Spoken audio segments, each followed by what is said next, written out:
Wakati mwingine unakuwa umefanya kosa. Sasa badala ya kukaa na kujipa adhabu na kujiona kana kwamba mimi tena basi, tazama nimefanya hiki ambacho Mungu alisema nisikifanye.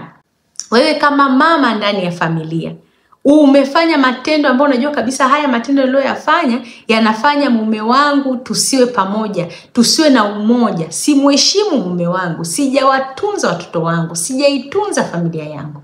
Mimi kama baba sijampenda mke wangu, sijahudumia familia yangu. Mimi kama mtoto sina heshima juu ya wazazi wangu. Kama baba, huenda umetoka nje ya ndoa yako, umezalisha watu huko nje, una vimada huko nje. Umefanya mambo ambayo sio. Wewe kama mama huenda umeenda kwa waganga, wewe kama baba huenda umeenda kwa waganga kupata mali. Umefanya mambo ambayo ni machukizo mbele ya Mungu.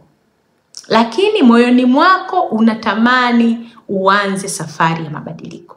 Lakini moyoni mwako unatamani uwe na mianzo mipya tena. Lakini ukitazama unaona kabisa kwa haya makosa niliyoyafanya, kwa hii hali niliyokuwa nayo hapa ndani ya familia yangu, ndani ya maisha yangu, itawezekana kweli?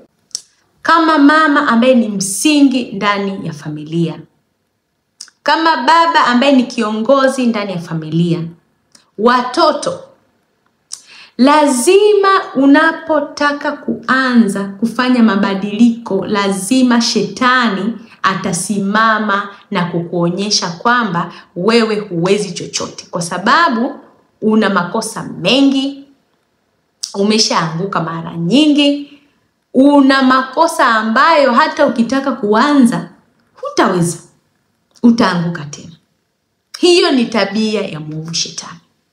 Lazima atakukumbusha, ila kwa sababu neema ya Mungu imekuangazia, Mungu amekupa neema ya kufahamu kwamba unalo la kufanya juu ya familia yako, unalo la kufanya juu ya ndoa yako, wewe kama mama, wewe kama baba.